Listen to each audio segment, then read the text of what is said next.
Hey everyone, welcome back, and this is my review of the Sunday Without God, episode 9, entitled The Birthplace of Gravekeepers. Alright, so quite a bit happened in this episode once again, but the first half of this episode is pretty much just stuff that I'm sure they added in there just to extend the episode. And then the next half is basically really getting into the meat of this episode, in a matter of speaking. Alright, so this episode basically starts out with I and Alice talking, and Alice reiterating that he wants to save the world by destroying it. I agrees to help him out, but not before she looks for Scar and her baby, which Alice agrees to, saying that he's in no particular hurry himself. The next day, I write a letter to Ula and Kiriko about her past and current adventures. After leaving Scar's baby After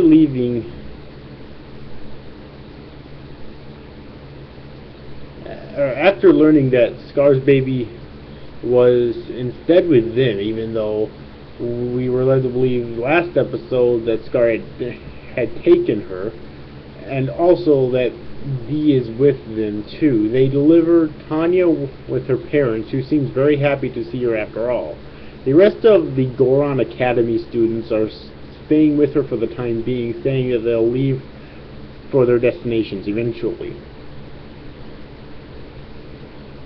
Then they then set out to find Scar, but Yuri questions if finding her would really help her confusing Eye. He says that beforehand he thought that Scar would never let her baby go, loving her so much. However, when I disappeared into Goron Academy, she finally set her baby down and wouldn't touch her again, constantly trembling in some strange, unexplained fear. He knew this, but didn't do anything about it, which he hates about himself. He also says that Scar is a gravekeeper first and foremost, which means her job is to travel around eternally burying the dead. I agrees with him, but says she wants to hear it from Scar herself, or at least wants to see Scar again. The next day, Dee remembers that yesterday was Alice's 16th birthday, much to Ai's shock and dismay that he didn't mention anything about it before. It took a lot of convincing, but he finally agreed to celebrate his birthday with them, Yuri making a cake, Alice blowing out the candles, and all of them having a fun time with each other. That night, Alice says to Ai that Yuri is surprisingly good at playing the dad, to which Yuri tells him that he used to be one and that he lost his wife and daughter many years ago. Alice then says that he was right about her being interesting and thanks her for celebrating his birthday, to which she agrees with. Before the scene ends, we see Dee eavesdropping on them, looking sad for some reason. By the way, her looking sad like that's never explained either, so I don't know why they needed to put that scene in there. Alright, but the next scene is with them driving in a wasteland-like setting with all sorts of crystals laying about and a shit ton of fog. It's incredibly hard to see in the fog, and Yuri has to stop the van suddenly because he just barely sees a boulder right in front of them and almost hits it. When they get out, something that seems like lightning strikes down, almost hitting them. However, Alice reveals that it isn't lightning and is instead another gravekeeper.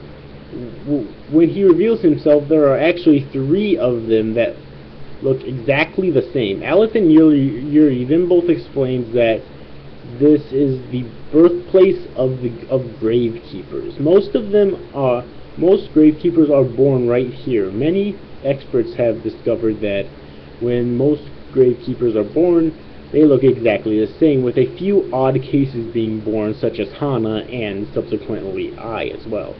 Ai suspects that Scar wanted to return to her birthplace after Dee decides to to head back without them. The rest pushes forward, following those 3 odd gravekeepers.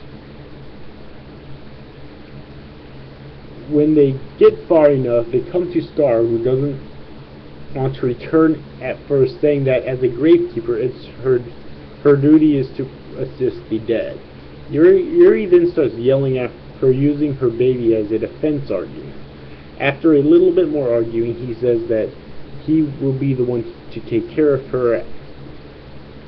After Alice and I make some jokes about him proposing to her, which I thought was actually kind of funny, the 5 of them drives away, basically ending this episode.